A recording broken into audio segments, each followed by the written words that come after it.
Bonjour et bienvenue à cette nouvelle formation sur le logiciel RDM7. En fait, RDM est un logiciel de calcul qui permet de calculer des efforts dans les barres par exemple, de calculer les réactions au droit des appuis, de tracer les diagrammes des efforts internes, c'est-à-dire l'effort normal, l'effort tranchant et le moment fléchissant. Ce logiciel permet également d'obtenir les courbes des contraintes, de répartition des contraintes dans les barres, que ce soit pour une poutre ou un poteau. Et le logiciel RDM 6 ou bien 7 contient 4 modules. Que voici. Le module flexion pour les calculs en 2 dimensions, c'est-à-dire les poses sur 2 ou 3 appuis. Dans le module éléments finis pour l'application de la méthode des éléments finis. Le module recette pour déterminer les contraintes de déformation dans les barres. Et enfin le module ossature pour des calculs en 3 dimensions, par exemple pour un plancher constitué de poteaux et de poutres. Bon, pour ce début de formation, nous allons lancer le premier module, c'est-à-dire le module de base qui est le module flexion. Il suffit de cliquer sur son icône sur le bureau après l'avoir convenablement installé. On va l'ouvrir. Donc voici l'interface d'accueil du module. Ce sont plusieurs commandes, une barre de menu, une barre d'outils et enfin une barre d'état. Donc pour commencer, nous allons créer une nouvelle étude. Donc vous allez sur fichier, créer une nouvelle étude. En fait, on va vous demander le nombre de nœuds pour votre étude. À quoi correspond le nombre de nœuds? Le nombre de nœuds correspond au nombre de points d'application, soit des appuis, soit des forces ponctuelles ou réparties. En fait, pour ce cas d'espèce, nous allons étudier cette structure que vous voyez. Par exemple, sur cette structure, on a 1, 2, 3 et 4. Donc, nous avons 4 nœuds. Le premier nœud, c'est le début de la poutre. En même temps, le point d'application de la force répartie Q. Le deuxième nœud, c'est le point A, où il y a l'appui articulé. Le troisième nœud, c'est le point d'application de la force P. Et le point où finit la force répartie Q. Le troisième nœud. Et le dernier nœud, c'est le point B, la fin de la poutre, où il y a une charge, où il y a un appui articulé. Donc, nous allons modéliser cette structure dans ce premier épisode. On a retenu qu'il y avait 4 nœuds. Nous allons entrer 4. On appuie sur OK. Maintenant, une nouvelle boîte de dialogue s'ouvre pour nous demander de spécifier l'unité de mesure et les abscisses des nœuds. Donc, le premier nœud se trouve de référence à 0. Le deuxième nœud, nous allons nous référer sur le schéma précédent. Le deuxième nœud, c'est le nœud A qui est situé à 3 mètres. Le nœud 1 qui est à 0. Nous allons mettre là 3. Ça en mètres. Le nœud 3 est situé à 6 mètres du nœud de référence, le nœud 0. Donc ici, non, nous ne devons pas mettre la longueur du nœud, mais plutôt l'abscisse du nœud par rapport à l'abscisse de référence qui était 0. Donc on met à 6. Et enfin le dernier nœud, le nœud B, qui est situé à 8 mètres du nœud initial. Donc 8. Une fois les abscisses des nœuds définies, on va appuyer sur OK. Automatiquement, le logiciel RDM du module flexion va nous tracer la poutre. Donc voici la poutre, le nœud de référence de 0, XM, donc nous avons bien précisé XM égale à 0. Le deuxième nœud qui est situé à 3 mètres, le troisième à 6 mètres et enfin le quatrième nœud qui est situé à 8 mètres. Après avoir paramétré les nœuds de notre structure, nous avons obtenu le résultat suivant. Maintenant, il convient de lui définir une section qui correspond à la section droite de la poutre. Pour ce faire, vous rendez sur la barre d'outils et vous cliquez sur l'icône section droite. Cette petite fenêtre s'ouvre, dans laquelle il nous a montré plusieurs types de sections. Et si la section que vous cherchez n'est pas dans cette partie, vous pouvez directement ouvrir la bibliothèque de profilés pour avoir toutes les sections disponibles dans le module RDM Flexion. Donc, constatons qu'il y a plusieurs types de sections, des IPE, des HEA, des carrés creux, des angles creux, et ainsi de suite. Nous avons même la possibilité d'incliner l'angle des profilés, c'est-à-dire les angles de rotation, par exemple 90 degrés ou même 180 degrés.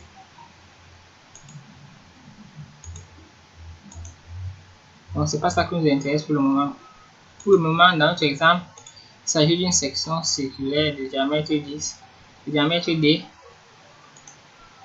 Donc, revenez sur la fenêtre pour cliquer sur rond-point. Cette petite fenêtre s'ouvre. Donc, il demande de spécifier le diamètre de la section droite en millimètres. Nous allons prendre 200 mm, donc 20 cm. Faites valider. Directement à la section, vous constatez que la structure a changé. Le vide là, c'est directement rempli dans jaune. Cela spécifie que nous avons déjà désigné une section pour notre structure. Vous fermez la fenêtre. Maintenant, ce qu'il convient de faire, c'est de spécifier les types d'appui de liaison pour notre structure. Ensuite, il faudra l'exemple que nous sommes en train d'étudier. Il y a deux appuis sur notre structure. Il y a un appui articulé au nœud A et un appui simple au nœud B, représenté par le symbole. Donc ça, c'est le symbole d'un appui articulé. Ça, c'est le symbole d'un appui simple. Maintenant, le premier appui, l'appui articulé, est au nœud A, c'est-à-dire à 3 mètres de l'origine. Vous allez vous rendre sur la barre d'outils. Utilisez l'outil liaison. Appui simple. Il y a plusieurs types d'appui. Les flèches imposées, pente nœud, encastrement, appui élastique et ainsi de suite. Appui élastique avec rotation. Nous allons prendre appui simple. Et je vous rappelle qu'ici, pour les poutres isostatiques, l'appui simple n'est pas très différent de l'appui articulé. Surtout s'il y a des charges, toutes les charges sont verticales. Donc il n'y a aucune charge inclinée dans notre exemple. Donc l'appui simple ici donc, correspond aussi à l'appui articulé. Donc nous allons tout simplement prendre appui simple et le mettre au deuxième au nœud A. Ensuite, nous avons un autre appui au nœud B, c'est-à-dire à 8 mètres du nœud d'origine. Cliquez sur le nœud. Dès que c'est fait, vous ouvrez la fenêtre et vous fermez la fenêtre. Après avoir mis les charges sur notre pouce, il faut y mettre les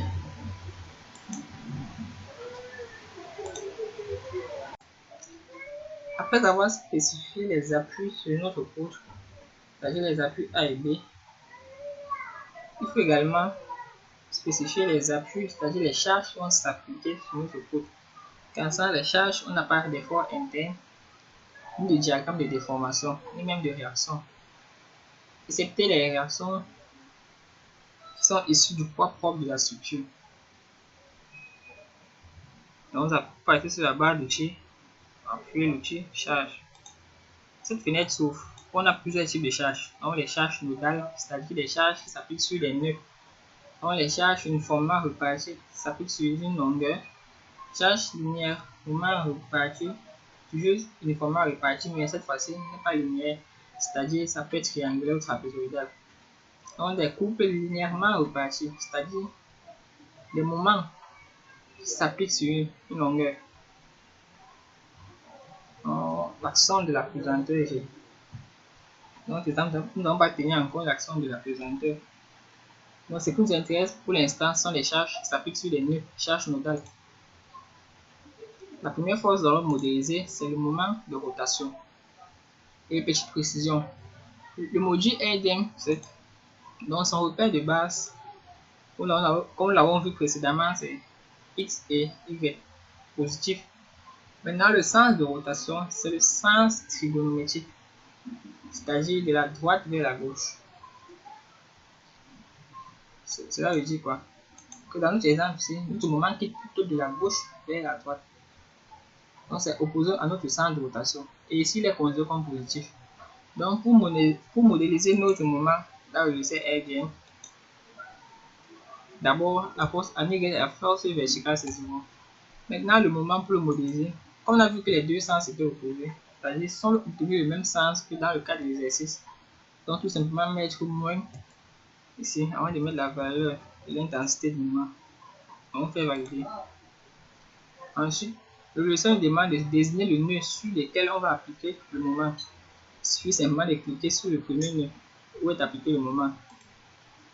Et après avoir cliqué, le moment est directement modélisé. Vous pouvez le voir, c'est le même sens ici.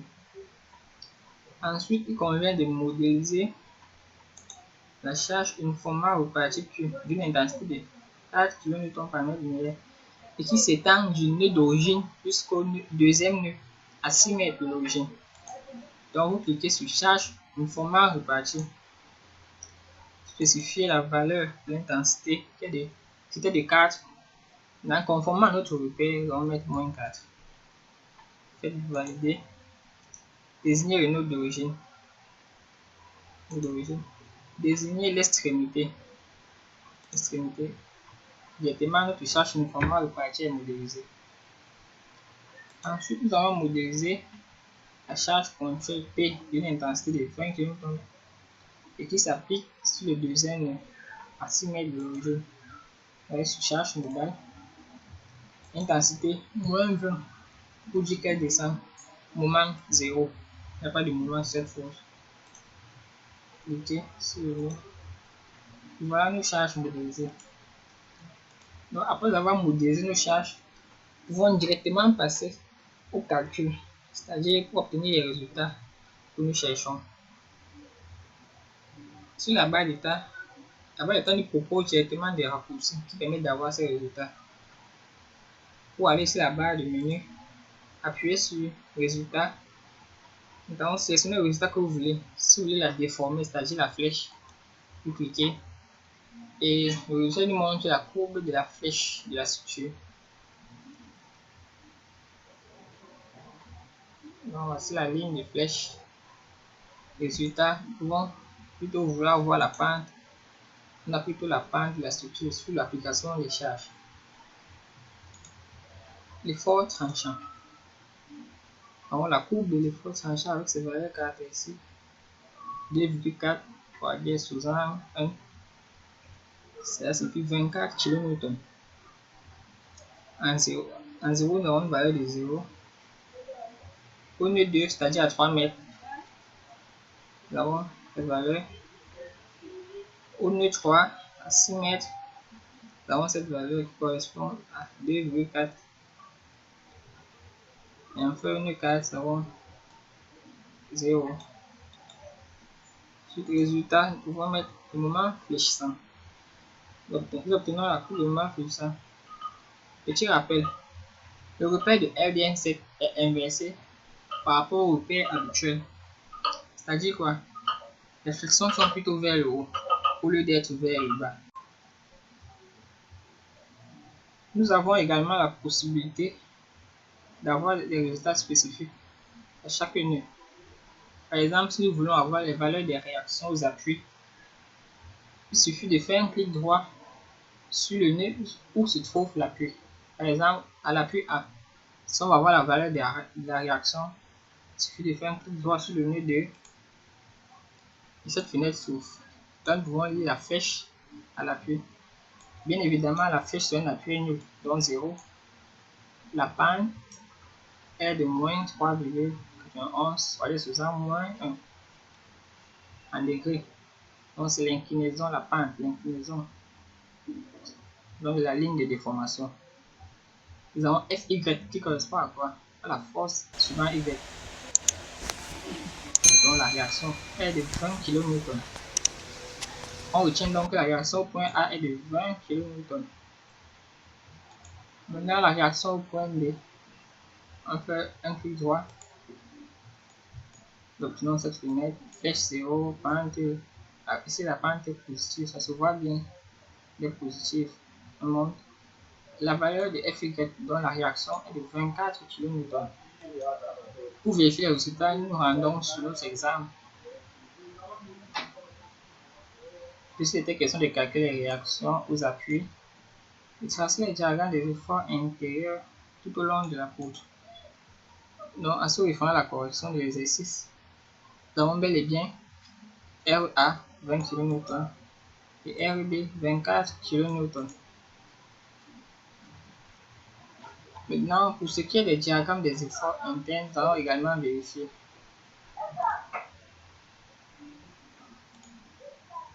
Donc, le diagramme des efforts tranchants, que voici. Donc, c'est exactement identique à celui-ci. Seulement, comme j'ai dit précédemment, RDM7 inverse les repères pour se conformer à son repère de base. Donc, on va pouvoir tout simplement lire les valeurs sur le diagramme des contraintes et des efforts internes. Donc, effort tranchant sur le diagramme qui correspond exactement à celui de la correction. Et nous pouvons lire les valeurs particulières. Pour ce faire, il suffit juste de faire un clic droit sur l'intervalle considéré, donc entre deux nœuds, et puis sur un nœud comme le cas des appuis. Donc, si nous voulons des valeurs particulières entre le nœud 1 et le nœud 2, il suffit de faire un clic droit sur l'intermédiaire. Et cette fenêtre s'ouvre. Donc, ici, nous avons. Ici, ce sont les flèches. Ce qui nous intéresse pour l'instant, ce sont les efforts et les moments. Donc, TY, c'est-à-dire l'effort tranchant au nœud 1. Je vous rappelle qu'ici, 1 ne correspond pas à l'abscisse. Il faut mettre au numéro du nœud.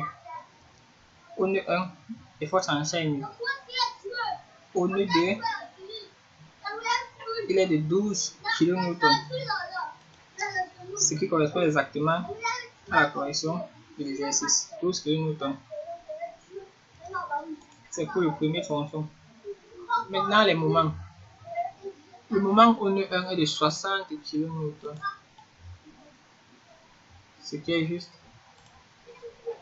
Au nœud 2, il est de 42 kN. Ce qui est également juste. Ensuite, entre le nœud 2 et le nœud 3, faisons également un clic droit. Ce qui permet de voir les valeurs. L'effort tranchant au nœud 2 est de moins 8. Ce qui est juste là. Au nœud 3, il est de 4. Ce qui est également juste. Les moments. Au nœud 2, il est de 42, on a déjà vu. Au nœud 3, il est de 48. Ce qui correspond exactement. Seulement. Bon.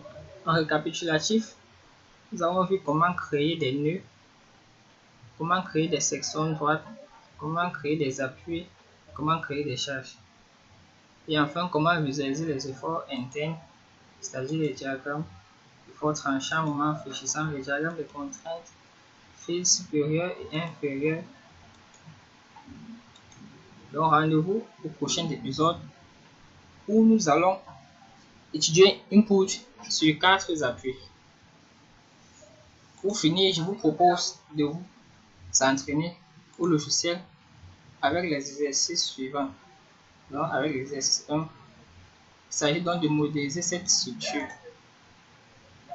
L'exercice 2 et enfin l'exercice 3.